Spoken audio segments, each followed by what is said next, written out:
बरसाने में एक किशोरी जी के भक्त हुए, उनका नाम था गुलाब। क्या नाम था? गुलाब। पूरा नाम तो उनका गुलाब खां था। वो भले ही जन्म से हिंदू नहीं थे, लेकिन उन पर बहुत बड़ी कृपा ये हो गई कि उनका जन्म बरसाने में हुआ। बहुत ध्यान से सुनिएगा सब लोग, बरसाने में जन्म हुआ। आज भी पीली पोखर के पास में उनकी समाधि है, उनका चबूतरा है गुलाब खां का। बहुत ध्यान से सुनिए सब लोग, इधर देखो। तो उनके ऊपर कृपा ये हो गई कि वो ब्रज में जन्मे थे। भले ही जन्म उनका हिंदू परिवार में नहीं हुआ, लेकिन ब्रज में जन्मे, और ब्रज में भी बरसाने में जन्मे। ब्रज में जन्म होना बहुत बड़ी बात है। फिर ब्रज में भी गोवर्धन, नंदगाम, बरसाना, वृंदावन, गोकुल में जन्म होना बहुत बड़ी बात है। उसमें भी श्री बरसाना धाम में किशोरी जी के चरणों में जन्म लेना, ये और भी बड़ी बात है। हमारे हरिराम व्यास जी कहते हैं, स्वर दे दो थोड़ा सा।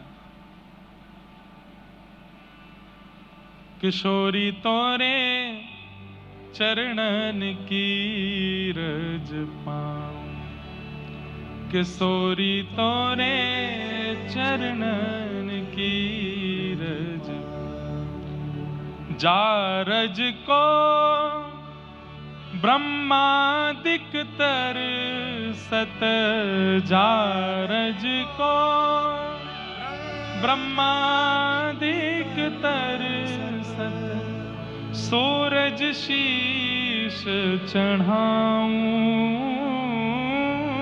सूरज शीश चढ़ाऊं, किशोरी तोरे चरणन की रज पाऊं, किशोरी तोरे चरणन की रज पाऊं, बैठी रहूं कुंजन के कोने, सुन के गाइए, कुंजन के कोने श्याम राधिका गाऊं,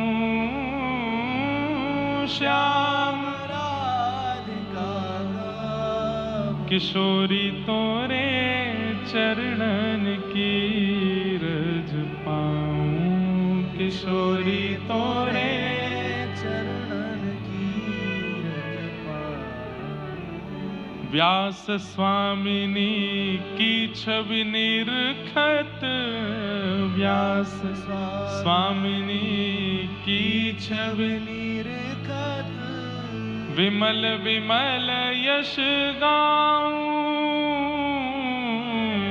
विमल विमल यश गाऊं, हे किशोरी तोरे चरणन की रज पाऊं, किशोरी तोरे चरणन की रज। बंधुओं,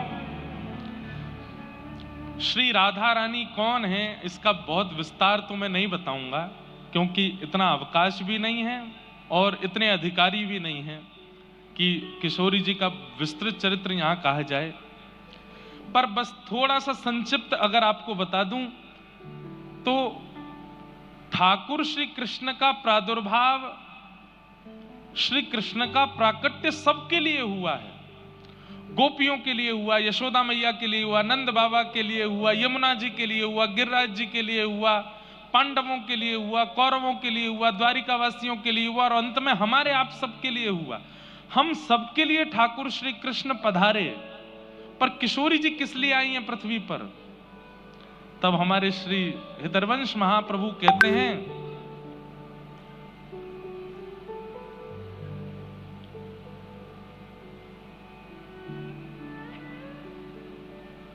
मोहन हित जन्म लियो श्यामा। ठाकुर जी के लिए जन्म लिया है किशोरी जी ने।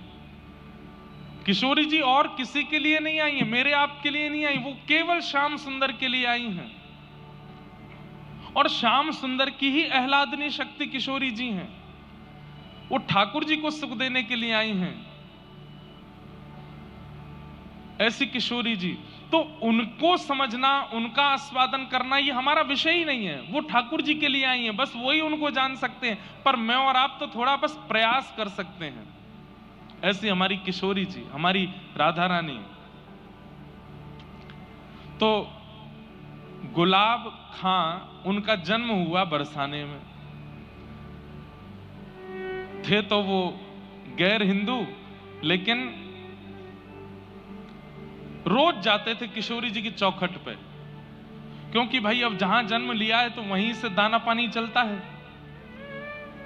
हमारे यहां कहते हैं कि नाटक में भी करो ना भक्ति तो कभी कभी असली हो जाती है। तो गुलाब रोज जाते थे श्री जी के मंदिर में। संगीत के थोड़े निपुण थे, सारंगी बजानी उनको आती थी।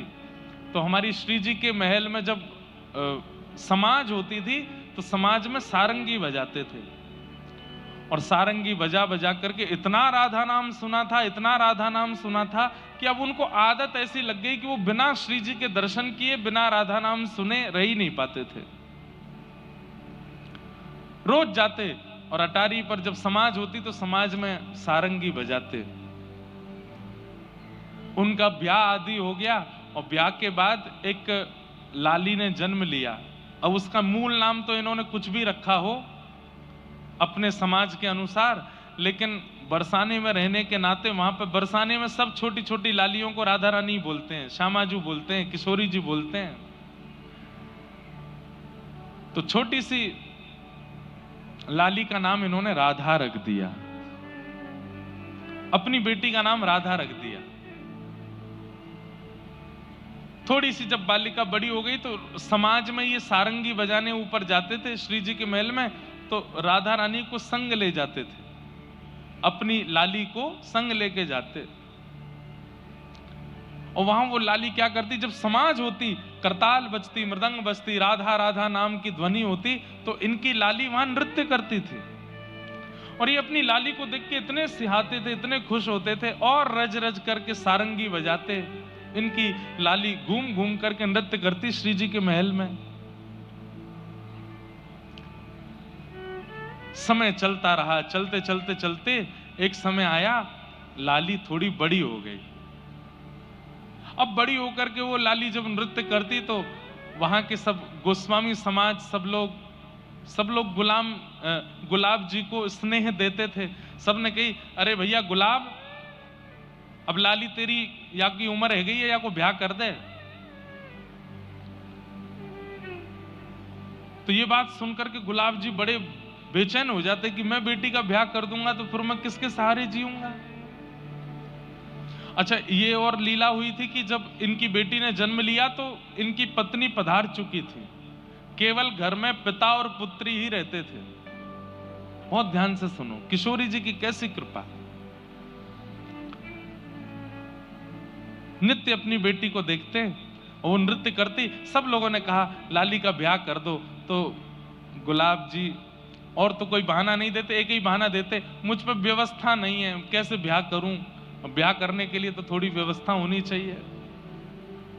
तो दो चार धनी मानी लोगों ने, बरसाने के कुछ वैष्णवों ने, ब्रजवासियों ने कही, हम सहायता कर देंगे, तुम ब्याह करो अपनी लाली का, इसका भी घर बस जाए। तो सबके ज्यादा कहने से गुलाब जी सबकी बात मान गए और पास के एक गांव के बालक से अपनी बेटी का ब्याह कर दिया। मन तो भारी हो रहा था, लेकिन जैसे ही बेटी विदा होकर के गई तो ये इतने बेचैन हो गए, इतने बेचैन हो गए कि पुत्री के बगैर अब कैसे रहूं। पुत्री का नाम क्या था? राधा। तो भक्ति जब आनंद में की जाती है, सुख में की जाती है, उसका प्रभाव इतना नहीं होता, लेकिन भक्ति जब विरह में की जाती है तो उसका प्रभाव लाख गुना ज्यादा हो जाता है। विरह में मतलब रोते हुए, बिलखते हुए, बेचैन स्थिति में जब आप किसी को पुकारते हैं तो वो पुकार इतनी पवित्र और इतनी शुद्ध होती है।